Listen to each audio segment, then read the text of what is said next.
सबसे पहले बात करेंगे chief justice of Pakistan justice Saqib Nisar ने कहा है कि वो रहें या ना रहें ये इदारा बरकरार है।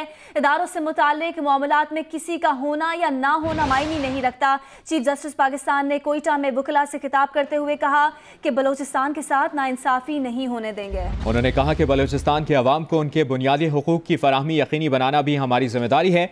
बलोचिस्तान में चीफ सेक्रेटरी और IG दीगर सूबों से क्यों आते हैं? बलोचिस्तान में पानी की सतह गिर रही है।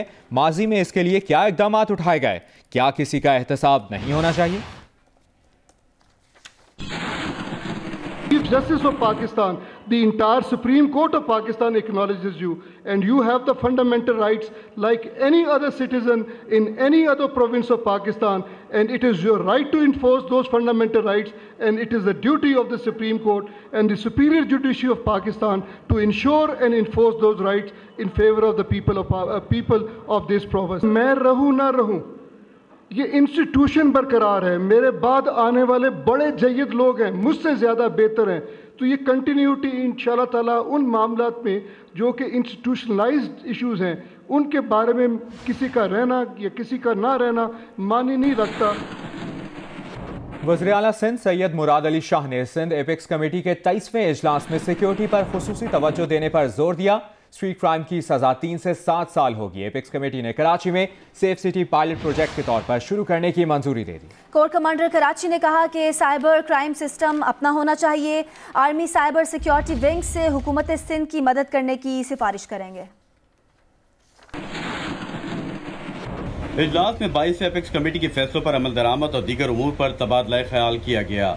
वज़ीर आला सिंध ने कहा कि अमन व अमान की सूरत हाल बेहतर है, लेकिन लांडी धमाका, चाइनीज कॉन्सुलेट पर हमला और गुलिस्तान जौहर मिलाद की महफिल में धमाका बहुत अफसोसनाक थे। सेक्रेटरी दाखिला कबीर काजी ने ब्रीफिंग में बताया कि 22वें एपेक्स के फैसले की रोशनी में मदारिस की रजिस्ट्रेशन और दीगर सरकारी और गैर सरकारी इदारों की मॉनिटरिंग के लिए वर्किंग ग्रुप कायम किया जा चुका है। मदारिस और दीगर सरकारी तालीमी इदारों की मॉनिटरिंग और रजिस्ट्रेशन का अमल, फंडिंग के जराए और इस्तेमाल, गैर मुल्की तलबा की तफसीलात करिकुलम पर मुश्तमिल होगी। ब्रीफिंग में बताया गया कि नादरा और सेफ सिटी पर काम करने वाले दीगर इदारों को दरखास्त की गई है कि वो अपना प्रपोजल दें। कोर कमांडर कराची ने कहा कि साइबर क्राइम का सिस्टम हमारा अपना होना चाहिए। आर्मी चीफ को दरखास्त की जाएगी कि वो आर्मी की साइबर सिक्योरिटी विंग से सिंध हुकूमत को मदद फराहम करे। एपेक्स कमेटी ने सेफ सिटी पायलट प्रोजेक्ट के तौर पर शुरू करने की मंजूरी दी। वज़ीर आला सिंध ने कहा कि स्ट्रीट क्राइम खत्म करना है। इजलास में बताया गया कि स्ट्रीट क्राइम को कंट्रोल करने के लिए कानून में इस्लाहात की जा रही हैं। स्पेशल मजिस्ट्रेट स्ट्रीट क्राइम के मुकदमात की समाअत करेंगे। इसमें 3 से 7 साल तक की सजा होगी। इजलास को बताया गया कि सिंध बलोचिस्तान सरहद पर एक पुलिस स्टेशन कायम किया गया है और 69 पुलिस पोस्ट बनाई गई हैं। बानी एमक्यूएम के नाम पर 62 इमारतें और दीगर इदारे थे जिनके नाम तब्दील किए गए हैं। तमाम 1899 दरगाहों की सिक्योरिटी ऑडिट की गई है, जिनमें अहम दरगाहों की सिक्योरिटी बेहतर की गई है। आज एपेक्स कमेटी इजलास के बाद मुशीर इत्तलात सिंध मुर्तज़ा वहाब ने ब्रीफिंग देते हुए कहा कि नई मोटरसाइकिल में ट्रैकर लाजमी करार देने की कानून साजी की जाएगी। सेफ सिटी प्रोजेक्ट पूरे शहर के लिए एक साथ शुरू नहीं किया जा सकता। पहले पायलट प्रोजेक्ट शुरू किया जाएगा जो कराची के रेड जोन में होगा। उनका कहना था कि स्ट्रीट क्राइम्स पर इंसदाद दहशत गर्दी की दफात लगाई जाएंगी। बहुत जल्द इस सिलसिले में कानूनी कार्रवाई कर लेंगे। मुर्तज़ा वहाब ने कहा कि बहुत जल्द इस शहर को स्ट्रीट क्राइम से पाक कर देंगे। एपेक्स कमेटी में गवर्नर सिंध कभी भी शामिल नहीं थे। हम स्ट्रीट क्राइम को 2 हिस्सों में डिवाइड करें। एक नॉर्मल स्ट्रीट क्राइम है और दूसरे वो स्ट्रीट क्राइम है जिसके अंदर वेपन इस्तेमाल होता है, कोई गन इस्तेमाल होती है। तो फैसला आज एपेक्स कमेटी ने पहला ये किया कि हम ATA के शेड्यूल को अमेंड करेंगे और ऐसे इंसिडेंट्स जहां पर स्ट्रीट क्राइम के अंदर गन का इस्तेमाल होता है, किसी वेपन का इस्तेमाल होता है, उसको हम ATA के शेड्यूल में ऐड करेंगे ताकि ATA कोर्ट्स भी उसकी जुरिस्डिक्शन ले सके और वो केसेस अब नॉर्मल अदालत के बजाय ATA कोर्ट्स के अंदर चल सके ताकि बेहतर तरीके से उसके ऊपर काम हो सके। आप सब जो है तारीख को खुद जानते हैं, तारीख को आपने देखा है। एपेक्स कमेटी के अंदर कभी भी गवर्नर सिंध जो है वो शामिल नहीं, तो उनको स्पेशली इनवाइट किया जाता था। तो मैं समझता हूँ ये तासुर गलत है कि सिंध हुकूमत ने एपेक्स कमेटी के अंदर गवर्नर साहब को निकाल दिया। ये बिल्कुल तासुर गलत है। कल जो वज़ीर आज़म साहब से वज़ीर आला की मीटिंग हुई वो वज़ीर आज़म की रिक्वेस्ट पे की गई थी और मीटिंग तकरीबन कोई 15-20 मिनट जारी रही। चीफ मिनिस्टर साहब ने बड़ा कैटेगोरिकली इस बात को वज़ीर आज़म के सामने रखा कि सिंध गवर्नमेंट एक आइनी हुकूमत है। सिंध गवर्नमेंट आइनी हदूद में बिलीव करती है और सिंध गवर्नमेंट ये समझती है कि वफाकी हुकूमत अपनी आइनी हदूद में रहते हुए जिस चीज़ पर काम करना चाहेगी सिंध गवर्नमेंट उसको फैसिलिटेट करना चाहेगी।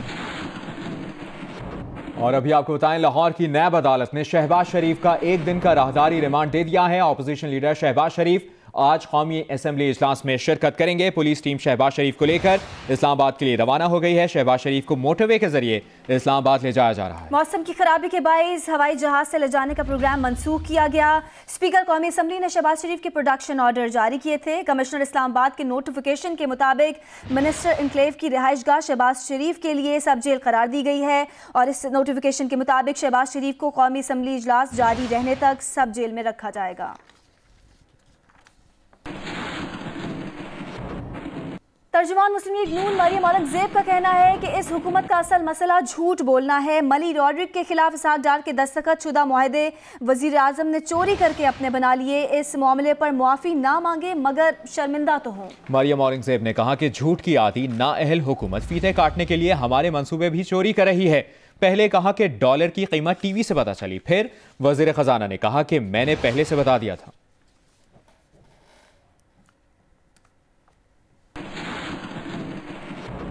मेगा मनी लॉन्ड्रिंग केस से मुतालिक आपको अपडेट करें। कराची की बैंकिंग कोर्ट ने आसिफ अली जरदारी, फरियाल तालपुर समेत दीगर मुल्ज़मान की अबूरी जमानत में 21 दिसंबर तक तौसी कर दी है। आसिफ जरदारी, फरियाल तालपुर, निमर मजीद, मुस्तफ़ा जुल्करनैन और दीगर मुल्ज़मान अदालत में पेश हुए तो हुसैन लवाई के वकील ने मौक़िफ़ अपनाया। अदालत नोटिस ले। उनका कहना था कि जिस पर अदालत ने यह कहा कि आप तहरीरी दरख्वास्त दें, अडाला जेल हुकाम से रिपोर्ट तलब कर लेते हैं। अदालत ने हुसैन लवाई के वकील को तहरीरी दरख्वास्त देने की हिदायत कर दी।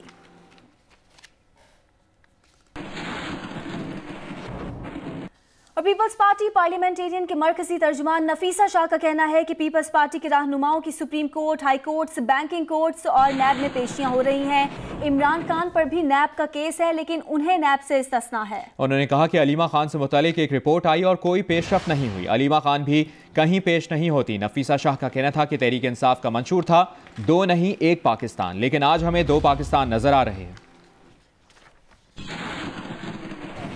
पीटीआई का मंशूर था कि 2 नहीं 1 पाकिस्तान, लेकिन जो हम देख रहे हैं वो 1 नहीं 2 पाकिस्तान थे। आसिफ अली जरदारी साहब, फॉर्मर प्रेसिडेंट, फरियाल टालपुर साहिबा और बिलावल भुट्टो जरदारी साहब साइमल्टेनियसली मुख्तलिफ कोर्ट्स में, मुख्तलिफ इदारों में उनकी हेयरिंग्स हो रही हैं।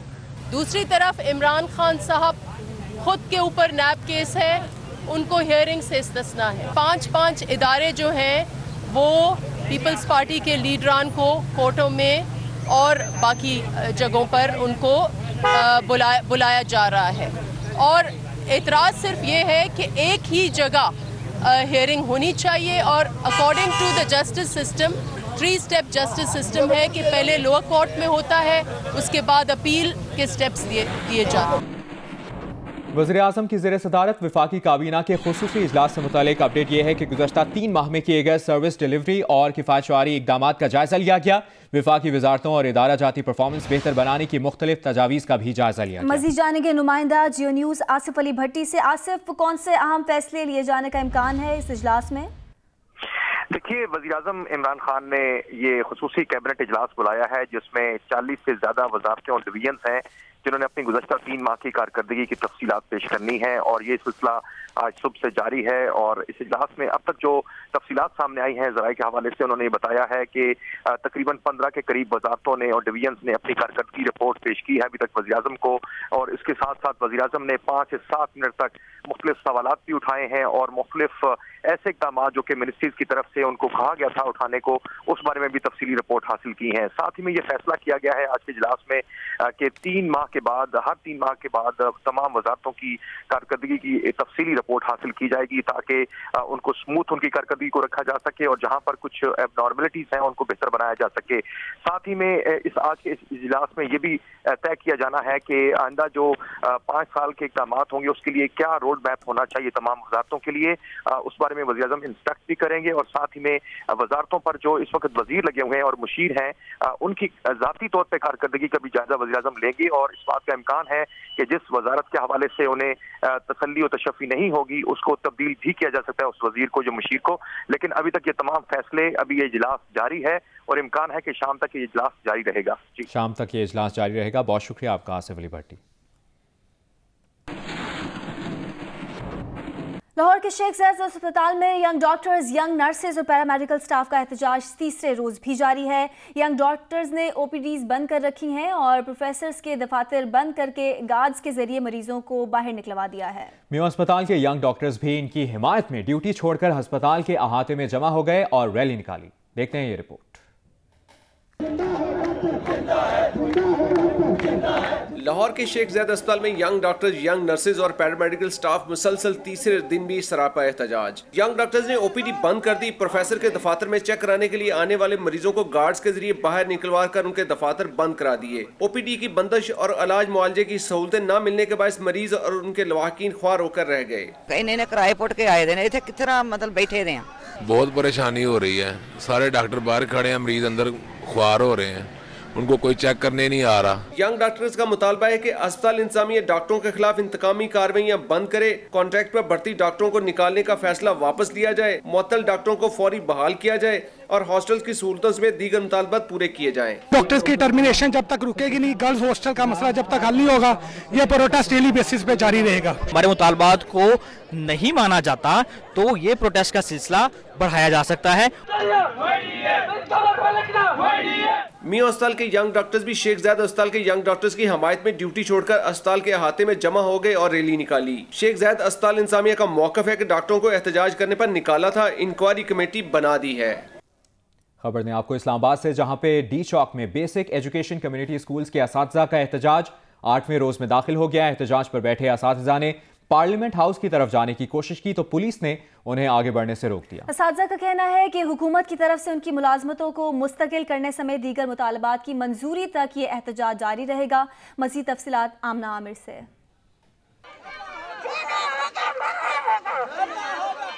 इस्लामाबाद में बारिश, सख्त सर्दी में अपने छोटे छोटे बच्चों को उठाए एहतजाज करते ये असातिज़ा मुल्क के कई इलाकों में बच्चों को ज़ेवर तालीम से आरास्ता करते हैं, मगर गुज़िश्ता 7 दिनों से बच्चों के साथ सख्त सर्दी में खुले आसमान तले डी चौक में सरापाए एहतजाज हैं। गुज़िश्ता रात से शुरू होने वाली बारिश से इस्लामाबाद में सर्दी की शिद्दत में इजाफा हो गया, मगर इनका एहतजाज जारी है।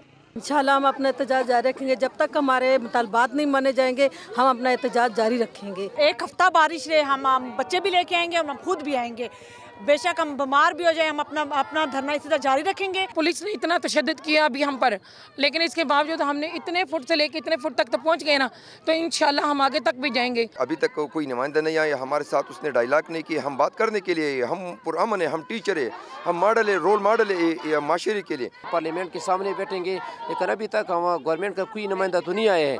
ये ताकि सर्दी हो या गर्मी हो, हम इस धरने को जारी रखेंगे। इमरान खान साहब, हमें आपसे एक ही मुतालबा है, यहाँ बारिश है, धूप है, गर्मी है, सर्दी है, हम कहीं जाने वाले नहीं है, लिहाजा आपसे रिक्वेस्ट है कि आप प्लीज़ साइन इट, हमें रेगुलर किया जाए और परमानेंट लेटर आपकी टेबल पे मौजूद है, प्लीज़ इसे साइन करें।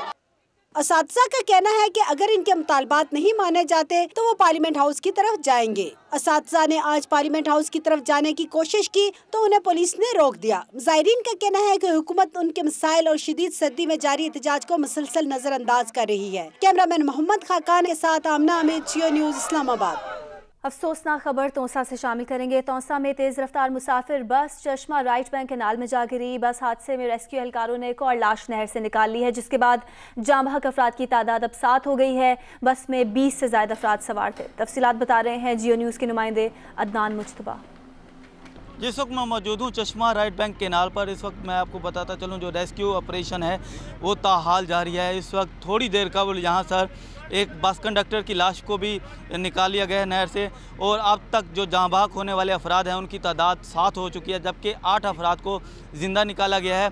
जो यहाँ पर हमारी डीपीओ से बात हुई, डीपीओ का कहना था कि अभी नहर को भी मुकम्मल तौर पर बंद किया जा चुका है, तो जब तक तसल्ली नहीं हो जाती रेस्क्यू ऑपरेशन जारी रहेगा। जबकि दूसरी जानिब रेस्क्यू एहलकारों का मौक़िफ़ है, क्योंकि बस में जो लोग मौजूद थे उन सारों को नहर से निकाला जा चुका है, तो ऑपरेशन उनकी जानिब से बंद किया जा रहा है। नहर से बस को निकालने के बाद ऑपरेशन मुकम्मल तौर पर बंद कर दिया जाएगा।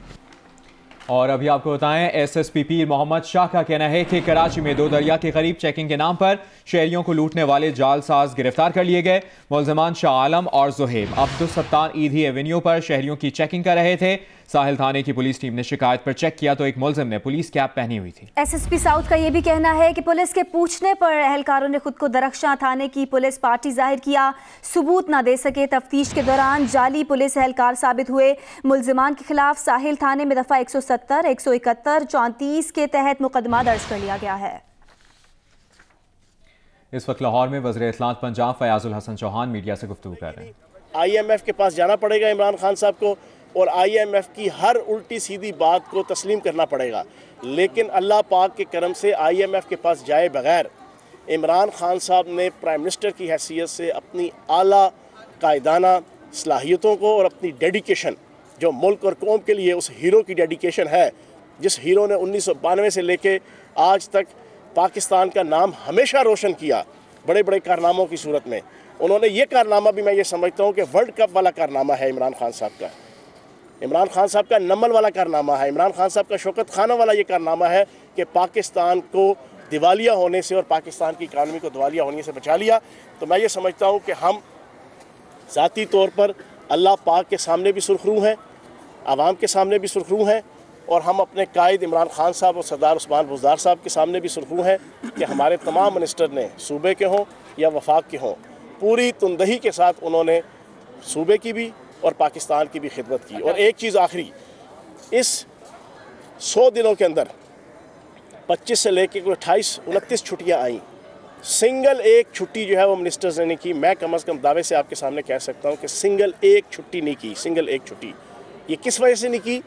ये प्राइम मिनिस्टर इमरान खान साहब का एक इखलाकी दबाव और एक इखलाकी प्रेशर था, उनकी जो डेडिकेशन थी, उनकी जो इंस्ट्रक्शन थी, और सरदार उस्मान बुज़दार साहब की जो पंजाब की आवाम और पंजाब की हुकूमत के हवाले से जो एक कमिटमेंट थी, उसको पूरा करने के लिए उन्होंने भी और उनके बाकी जो है मिनिस्टर्स ने भी कोई छुट्टी नहीं की और पूरे के पूरे 100 दिन अपनी अपनी मिनिस्ट्रियों के अंदर पूरी तंदही से और जाफशानी से जो काम किया। अच्छा, ये बताइए कि एक बड़ा मासूम सा पार्टी चेयरमैन था, पहली दफ़ा असेंबली में आया, उसे भी नायब ने नोटिस भिजवा दिया कि उसने भी गाजरें खा ली इतनी कच्ची उम्र में। कौन? बिलावल बच्चा है पर मन का कच्चा है। लेकिन एक बात ज़हन में रखिएगा, उसके वालिद साहब जो है वो आसिफ अली जरदारी साहब हैं।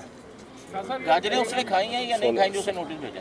भाई कुछ खाई होंगी तो उनको बुलाया ना। आपके ये जो, मैं फिर वही कहूँगा, फिर आप कहेंगे जो ना, वो मैं कहता हूँ ना, ये जो आजकल जाली अकाउंट्स निकल रहे हैं, क्या वो चीमा नाई, मुदा कसाई, दिलबर हलवाई, पप्पू नान भाई, ये सारे जो निकल रहे हैं और स्पेशली सिंध के अंदर, ये क्या चक्कर है? ये वो फरियाल तालपुर साहिबा का जना वो ड्राइवर है, उसके जनाब 6 अरब रुपये का अकाउंट निकल आता है। जो बेचारा गरीब नान वाला है उसका 5 अरब का जो अकाउंट निकल आएगा। कोई जनाब नायब कासिद है सिंध के अंदर जना, कराची के अंदर, हैदराबाद के अंदर जना लड़काने का, उसका अरबों रुपये का जो निकल रहा है। तो ये सारी चीज़ें पिछले 10 साल से लगातार उनकी सूबाई और फिर 5 साल 2008 से 2013 तक उनकी वफाकी हुकूमत थी और अभी भी उनकी हुकूमत है वहाँ पे। तो ये जितनी लुटमार हुई है, अदारे जो है उन्होंने कोई इन्वेस्टिगेशन की है ना, इन्वेस्टिगेशन करने के बाद कुछ क्लूज उन्हें मिले हैं जिसकी बुनियाद पर उसको बनाया गया। आपके दौर में, इसहाक डार साहब के दौर में जब डॉलर बढ़ता था तो आप कहते थे कि इसहाक डॉलर, उनको मुख्तलिफ नाम देते थे। आपके हुकूमत में कौन सा ऐसा डॉलर का खेपिया है कि मुसलसल डॉलर बढ़ता ही जा रहा है? अच्छा, एक चीज़ और आपने ज़हन में रखना, अच्छा सवाल पूछ लिया। नवाज शरीफ साहब ने ना बड़े दिनों बाद ज़बान खोली, आज से 2 दिन पहले, तो बड़ी भड़क मारी कि जनाब मेरे दौर के अंदर मेरी मर्ज़ी के बगैर डॉलर हिलता नहीं था। इसी तरह है ना जी, आप सारों ने सुना, जब इनकी हुकूमत आई थी तो 98 से 108 तक पहले 100 दिनों के अंदर जो है वो डॉलर गया था। ये जो 10 रुपया सस्ता हुआ था, यानी डॉलर महंगा हुआ था, तो ये फिर इनकी मर्ज़ी से हुआ ना, इन्होंने मान लिया। इन्होंने कहा कि मेरी मर्ज़ी के बगैर, मेरी मंशा के बगैर, मेरी तमन्ना के बगैर, मेरी विल के बगैर, मेरी विश के बगैर, मेरी इंस्ट्रक्शन के बगैर, मेरी इजाज़त के बगैर डॉलर हिलता नहीं था। तो जनाब फिर आपने मान लिया कि पहले 100 दिनों में जो 10 रुपया जाना वो डॉलर महंगा हुआ था, वो आपकी मर्ज़ी और आपकी मंशा से हुआ था।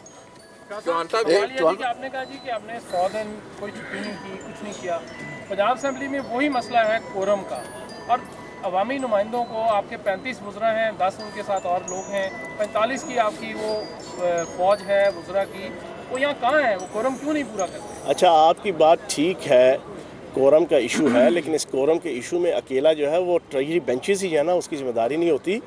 मैं तो पिछले 7 दिन से आप लोग गवाह हैं। यहाँ पे आता हूँ, आके हाथ जोड़ के कहता हूँ आ जा तेन अखियाँ ढीक दियाँ हमजा शहबाज साहब को कि भाईजान आप अपोजिशन लीडर हैं, आपका काम सिर्फ लुटमार करना नहीं है, आपका काम सिर्फ जो है वो हराम का कमाया हुआ पैसा उसको लेजिटिमाइज करने के लिए सारा दिन जो है ना वो सोचना और सोचो विचार करना नहीं है। आपका काम जो है वो असम्बली के अंदर गुंडागर्दी से लेके एहतसाब अदालत के बाहर गुंडागर्दी का बाजार गर्म करना नहीं है।